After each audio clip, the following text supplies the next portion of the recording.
હું મારી પથારી સરખી કરવા લાગ્યો. મારા ઓશિકા પર લાંબો વાળ ચોંટેલો હતો. ઓશિકું સૂંધ્યું તો કાંતાએ લગાવેલા અત્તરની સુગંધ આવતી હતી. હવે મને સમજાયું કે હું જેને સપનું સમજતો હતો તે હરકત સાચોસાચ થઈ હતી. અતિશય ઠંડી લાગવાથી કાંતા મારી રૂમમાં આવીને મારા પડખે સૂઈ ગઈ હતી અને મને તેની સાથે સેક્સ માણવા વિવશ કરી મૂક્યો હતો. બસ સ્ટોપે ઉતરીને ચાલતા ઘરે પહોંચતા મને 15 મિનિટ લાગે છે. મેં બસમાં બેઠા બેઠા જ મોબાઈલ પરથી મમ્મીને ફોન કરી દીધો હતો. મમ્મી જાણે છે કે ઘરે પહોંચતા જ મારે જમવું જોઈએ છે, તેથી હવે તે ફૂલકા બનાવવા લાગી હશે. ઘરે પહોંચતા જ ટેબલ પર જમવાનું તૈયાર મળશે. કારણ કે બપોરના ભોજનમાં હું 2 સેન્ડવિચ અને 1 સફરજન અથવા ક્યારેક 1 કેળું જ લઉં છું. મમ્મી કહે છે કે ખાવાની બાબતમાં મારી ટેવ બિલકુલ મારા પપ્પા જેવી છે. તેઓ પણ સાંજે એક જ વાર જમતા હતા. બપોરે તેઓ ઓફિસમાં માત્ર 2 ટોસ્ટ જ લેતા હતા. હું સમજણો થયો એ પછી મેં કદી તેમને જોયા નહોતા. તેમની ધૂંધળી સ્મૃતિ પણ નથી.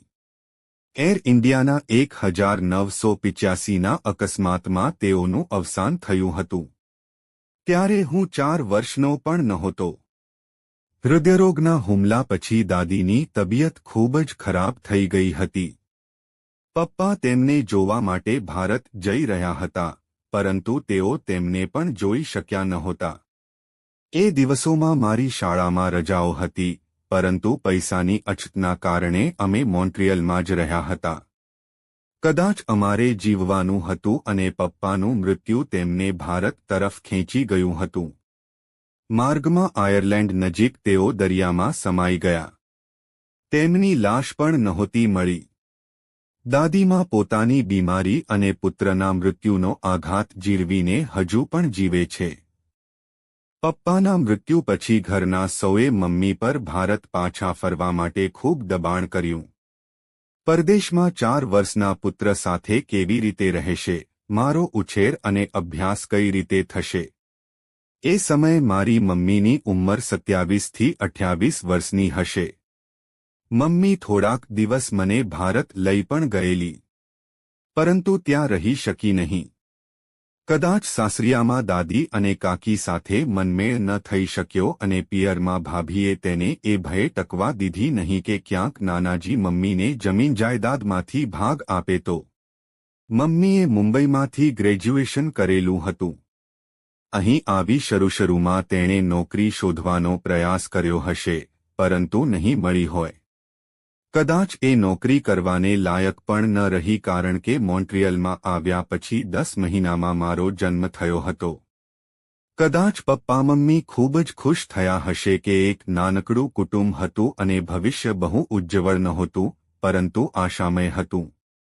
બિલ્ડિંગના બીજા માળે અમારો 2 બેડરૂમનો ફ્લેટ હતો.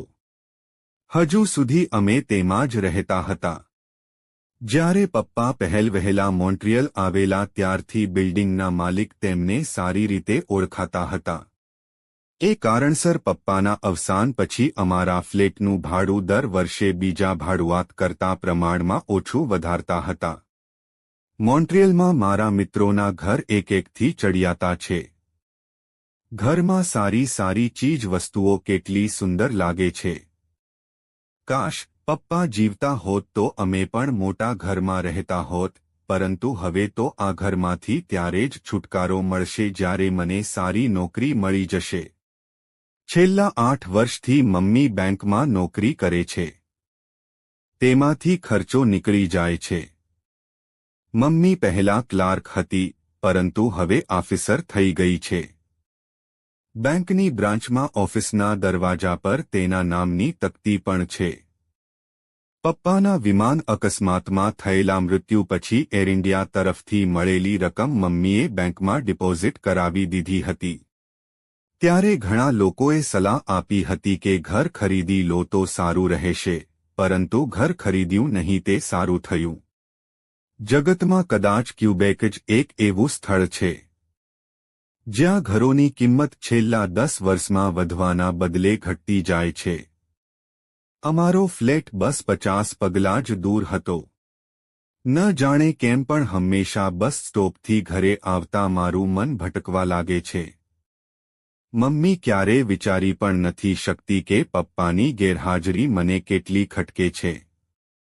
મમ્મીને પણ પપ્પાની ખોટ નહોતી સાલતી એવું પણ નથી.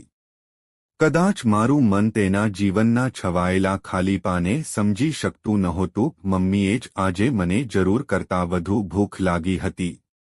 મમ્મી એક એવું આપેલું તે બ્રીફકેસમાં વજનદાર પુસ્તકો વચ્ચે દબાઈ ગયું હતું. તેથી હું ખાઈ શકું તેમ નહોતો. કદાચ એના કારણે મને વધુ ભૂખ લાગી હતી. ઝડપથી સીડી ચઢી હું મારા ફ્લેટમાં આવી ગયો. મમ્મી માઇક્રોવેવ ઓવનમાં શાક ગરમ કરતી હતી. બ્રીફકેસ મૂકી હું તરત ડાઇનિંગ ટેબલ બાવન જમવા બેસી ગયો.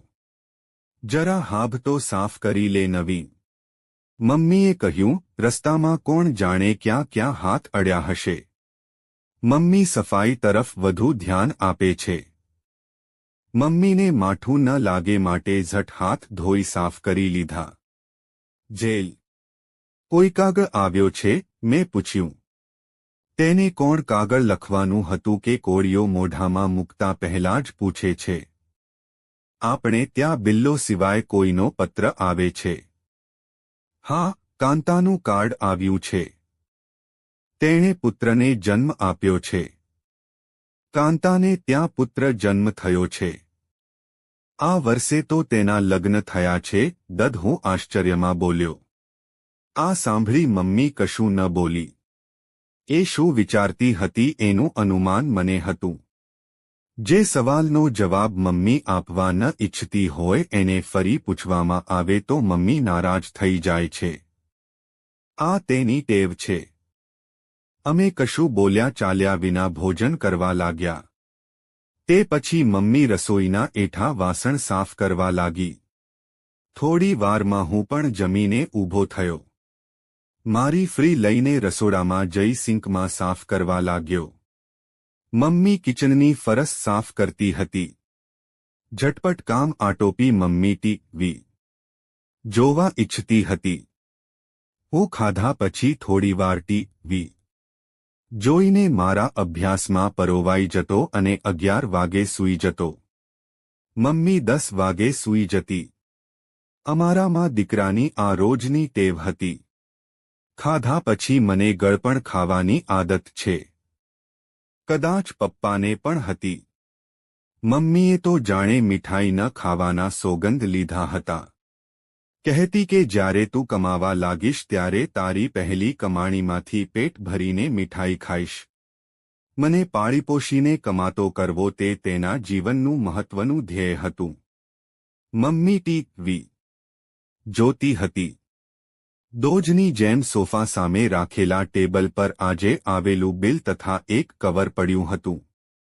જરૂર ટોરેન્ટોથી આવ્યું હશે. કાંતાએ મોકલ્યું હશે. મેં એ કવર ઉઠાવી લીધું.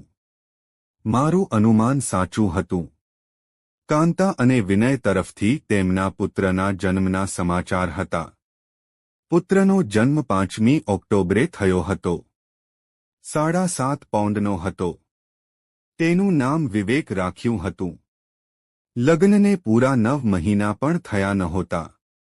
અને કાંતાએ 7.5 પાઉન્ડના પુત્રને જન્મ આપ્યો હતો.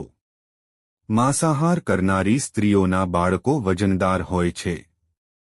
ગર્ભાવસ્થામાં કાંતાએ ખૂબ માંસ ખાધું હશે. મમ્મી બબડતી હતી. મેં કાર્ડ ટેબલ પર જ મૂકી દીધું. અને ટીવી જોવા લાગ્યો. આંખો ટીવી તરફ હતી. પરંતુ એ ટીવી નહોતી જોતી. કાંતાના લગ્ન 15મી ફેબ્રુઆરીએ હોરેન્ટોના એક ઇજનેર સાથે થયા હતા. તે બંનેના આ બીજા લગ્ન હતા. મમ્મી, કાંતાને અભિનંદન આપતો પત્ર લખી નાખજો એમ કહી હું મારા રૂમમાં આવી ભૂતકાળમાં ખોવાઈ ગયો. કાંતાના પ્રથમ પતિ સાથેના છૂટાછેડા લગ્નના એકાદ વર્ષ પછી થઈ ગયા હતા. તેના પતિને લગ્ન પછી પણ કોઈ ગોરી છોકરી સાથે સંબંધ હતો. કાંતાથી આ વાત સહન ન થઈ અને બંને રાજી ખુશીથી અલગ થઈ ગયા. છૂટાછેડા પછી તેનો પતિ ઓટાવા ચાલી ગયો હતો. કાંતા છેલ્લા 7 વર્ષથી અમારા બિલ્ડિંગમાં રહેતી હતી. એ એક ડિપાર્ટમેન્ટલ સ્ટોરમાં કેશિયર હતી. તેને એક બેડરૂમનો નાનો ફ્લેટ હતો. મમ્મીની બ્રાન્ચમાં તેનું એકાઉન્ટ હતું એટલે મમ્મી સાથે તેને સારો પરિચય હતો.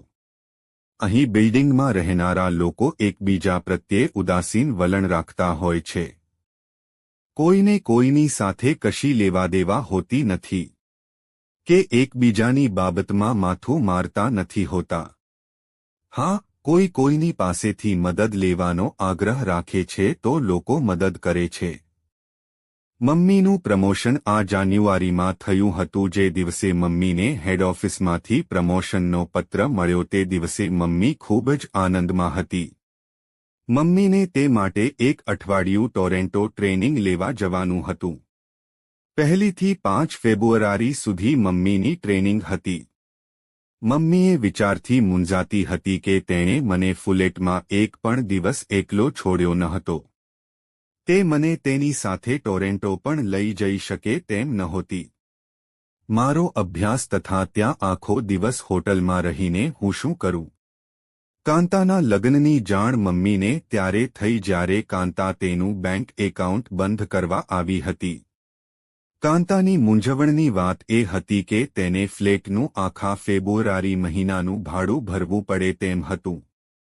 તે 6ઠી ફેબ્રુઆરી એ તો ટોરેન્ટો જવાની હતી. આ કેટલી વિચિત્ર વાત છે કે હું 31મી જાન્યુઆરીના દિવસે ટોરેન્ટો જઈ રહી છું અને અઠવાડિયા પછી તું ટોરેન્ટો જઈ રહી છે. આખા મહિનાનું ભાડું આપવાને બદલે તું અમારા ઘરે શા માટે નથી રહેતી? મારો પુત્ર પણ એકલો જ ફ્લેટમાં હશે.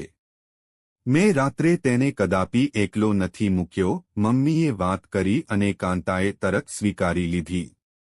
નેકી ઓર પૂછ પૂછ. મમ્મી અને કાંતા બંનેની મૂંઝવણનો ઉકેલ આવી ગયો અને કાંતાના $300 પણ બચી ગયા. કાંતા સાથે 1 અઠવાડિયું રહેવાની મમ્મીની વાત મને ગમી નહીં. હું કોઈ બાળક તો હતો નહીં કે મારી સંભાળ માટે મમ્મી કોઈને મૂકી જાય, પરંતુ મમ્મી પાસે મારું શું ચાલવાનું હતું? મમ્મીની ટોરેન્ટો જવાની ટ્રેન બપોરના 3 વાગ્યાની હતી. તે જાય તે પહેલા કાંતા તેના ફ્લેટની ચાવી બિલ્ડિંગના માલિકને આપી 2 એટેચી તથા બેગ લઈ આવી ગઈ. તેણે તેનો વજનવાળો સામાન તો અગાઉથી જ ટોરેન્ટો મોકલી આપ્યો હતો. કદાચ તે અહીંથી સીધી તેના પતિ પાસે જ જવાની હતી. મમ્મીએ કાંતાને લગ્નની ભેટરૂપે એક સાડી આપી. મેં કાંતા પહેલા ભેટરૂપે સાડી લેવા ખચકાઈ, પરંતુ પછી લઈ લીધી. કારણ અમારી સ્થિતિથી થોડી ઘણી તે વાકેફ હતી. હું મમ્મીને બસ સ્ટોપ 52 છોડીને આવ્યો. કાંતાએ મમ્મીના રૂમમાં જ પોતાના ડેરાતંબુ જમાવી દીધા હતા. મારે એક ક્લાસ પ્રોજેક્ટ પર કામ કરવાનું હતું એટલે હું મારા રૂમમાં હતો. કામ પૂરું કરી સોમવારે મારે આપવાનું હતું. એટલે હું તાણ અનુભવતો હતો. કાંતા ડ્રોઈંગ રૂમમાં ટી.વી. જોતી હતી. સાંજના 7 વાગ્યા હતા.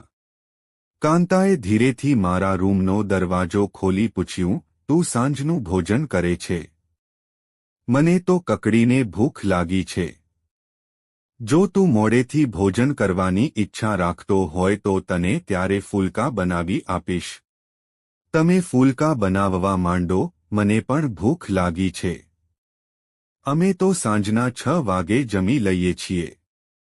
હું આ પાનું પૂરું કરીને હમણાં જ આવ્યો, મેં કહ્યું. થોડીવાર પછી હું રસોડામાં ગયો. કાંતાએ ખૂબ પાતળા ફૂલકા બનાવ્યા હતા. મમ્મીની રોટલી ખૂબ મોટી હોય છે. હું ગણીને 3 રોટલી ખાઉં છું. એટલા માટે તે પાતળી રોટલી બનાવતા ખચકાય છે. આજકાલ દરેકને ડાયેટિંગનું ઘેલું લાગ્યું છે. પહેલા તો છોકરીઓ ડાયેટિંગ કરતી હતી, પરંતુ હવે તો વજન ઘટાડવા માટે છોકરાઓમાં પણ ડાયેટિંગની ફેશન શરૂ થઈ છે. તમે તો ઘણી બધી રોટલી બનાવી કાઢી, મેં કહ્યું. વધુ ક્યાં બનાવી છે? તું જુવાન છે. આ ઉંમરમાં સારી રીતે ખાઈશ નહીં તો ભવિષ્યમાં શું કરીશ? આજનું ખાધેલું આગળ કામ લાગશે, કાંતા બોલી. કાંતાએ પીરસી દીધું. મમ્મી અને આમાં કેટલો તફાવત છે એનો અનુભવ મેં આજે કર્યો. હું કદાચ મમ્મી સિવાય બીજી કોઈ સાથે બેસીને જમ્યો નથી. કાંતા આગ્રહ કરીને જમાડી રહી હતી. મમ્મી જમવાની બાબતમાં મને ક્યારે પણ આગ્રહ કરતી નથી. એ તો કહેતી કે ટેબલ પર જમવાનું રાખ્યું છે, જે ખાવાની ઈચ્છા હોય તે લઈ લેજે. કોઈ ગર્લફ્રેન્ડ બનાવી છે કે નહીં? કાંતાએ સવાલ કર્યો. તારા જેવા સુંદર છોકરા પર ન જાણે કેટલી છોકરીઓ મરતી હશે. હું મારી પાસે આવા કામો માટે સમય ક્યાં છે? મારે મારું ભવિષ્ય બનાવીને મારી મમ્મીના સપના પૂરા કરવા છે. હું શરમાઈને બોલ્યો. આંટી, તમે તો અમારી સ્થિતિ જાણો છો. મને આંટી કહીને ન બોલા. હું તારા કરતા ઉંમરમાં બહુ મોટી નથી. મારા લગ્ન જલ્દી થયા છે એટલું જ, કાંતા બોલી. મને લાગ્યું કે મારાથી કહેવાયેલો આંટી શબ્દ તેને ગમ્યો નથી. કાંતાએ પુષ્કળ મેકઅપ કર્યો હતો. તેણે લગાવેલા અત્તરની સુવાસ અમારા ફ્લેટમાં મહેકતી હતી. મમ્મી અઠવાડિયાના અંતે કોઈકવાર અત્તર લગાવતી હતી. કાંતા અને મમ્મીમાં આભજમીનનું અંતર હતું. પ્રોજેક્ટનું ઘણું બધું કામ બાકી હતું. એટલે જમીને હું મારા રૂમમાં ચાલ્યો ગયો. કાંતા ટીવી જોવા લાગી. રાત્રે 12 વાગવામાં હતા. હું સૂવા માટે ઉઠ્યો તથા કબાટમાંથી નાઇટ સૂટ કાઢી પહેરતો હતો ત્યાં રૂમનો દરવાજો ખુલ્યો. કાંતા મારી પાસે હેરડ્રાયર માગવા આવી હતી. આઈ એમ સોરી, મેં દરવાજો ખટખટાવેલો પરંતુ તે સાંભળ્યો નહીં હોય. હું મારી નગ્નતા છુપાવવાનો નિષ્ફળ પ્રયાસ કરતો હતો. મને શર્મથી પાણી થતો જોઈ કાંતા દરવાજો બંધ કરી ચાલી ગઈ. હેરડ્રાયર મારા રૂમમાં હતું. સવારે સ્નાન કરી તરત ઘર બહાર જવું પડતું એટલે શરદી ન લાગે તે માટે વાળને સુકાવી લેતો હતો. હું નાઇટ સૂટ પહેરી હેરડ્રાયર દઈ આવ્યો. શર્મના કારણે તેની સાથે નજર ન મેળવી શક્યો. વાળ સૂકવી કાંતા પોતાના રૂમમાં ચાલી ગઈ. તેને સવારે નોકરી પર જવાનું હતું. તેના રૂમમાં કદાચે હીટર પણ ચાલુ નહીં હોય. કારણ મમ્મી રૂમ ખાસ્સો ઠંડો રાખતી હતી. કદાચ પૈસા બચાવવા માટે તે તેના રૂમનું હીટર ચાલુ નહોતી કરતી. કાંતા ઠંડીમાં જરૂર ઠૂઠવાતી હશે. ઠંડીના દિવસોમાં મમ્મીના રૂમમાં હું 5 મિનિટથી વધારે રહી શકતો નહીં. એવું વિચારી હું ઊભો થયો. કાંતાના રૂમ તરફ ચાલ્યો. જઈને દરવાજો ખટખટાવ્યો અને બોલ્યો, દિલગીર છું, પરંતુ એ કહેવાનું ભૂલી ગયો કે મમ્મીના રૂમનું હીટર બંધ છે. તેને ચાલુ કરી લેજો. નહીં તો ઠંડીમાં બરફ થઈ જશો. હું ખરેખર દિલગીર છું. પલંગમાં રહેવા છતાં ઠંડીથી ધ્રુજી રહી છું. એવું લાગે છે કે બરફની પથારી પર સૂતી છું. તમારે રજાઈ અને ધાબળાની જરૂર હોય તો હું લાવી દઉં, હું બોલ્યો. અત્યારે મેં 3 રજાઈ ઓઢી હેદ. કાંતા બોલી. કદાચ આજની રાત તો ઠંડીમાં જ પસાર થશે. કદાચ તબિયત ખરાબ થશે. હવે તું જઈને સૂઈ જા. હું મારા રૂમમાં પાછો આવ્યો અને થોડી વારમાં ઊંઘી ગયો. એલાર્મે મને રોજની જેમ જગાડી દીધો. હું જલ્દીથી ઊભો થયો. બત્તી ચાલુ કરી સવારના 8 વાગી ગયા હતા. છતાં હજુ અજવાળું થયું નહોતું કારણ કે વાદળા ઘેરાયેલા હતા. કદાચ બરફ પડશે. બાથરૂમમાં કદાચ કાંતા હતી. હું મારી પથારી સરખી કરવા લાગ્યો. મારા ઓશિકા પર લાંબો વાળ ચોંટેલો હતો. અચાનક મારા મગજમાં વિચાર ઝબકી ગયો. તો એ સપનું નહોતું. ઓશિકું સૂંધ્યું તો કાંતાએ લગાવેલા અત્તરની સુગંધ આવતી હતી. હવે મને સમજાયું કે હું જેને સપનું સમજતો હતો તે હરકત સાચોસાચ થઈ હતી. અતિશય ઠંડી લાગવાથી કાંતા નાઇટી પહેરીને જ મારી રૂમમાં આવીને મારા પડખે સૂઈ ગઈ હતી અને મને તેની સાથે સેક્સ માણવા વિવશ કરી મૂક્યો હતો. હા, એ સપનું નહોતું જ. થોડીવાર પછી કાંતા મારા રૂમમાં આવી અને બોલી, હું કામ પર જઈ રહી છું. તું સારો તો છે ને એ જોવા આવી હતી. મેં તારા માટે આમલેટ બનાવી રાખી છે. ગરમ કરીને ખાઈ લેજે. હું મમ્મીના રૂમમાં આવ્યો. મમ્મીનો રૂમ ગરમ થઈ ગયો હતો. છેલ્લા 9 કલાકથી હીટર ચાલુ હતું. છતાં મારા રૂમની સરખામણીમાં ઓછો ગરમ હતો.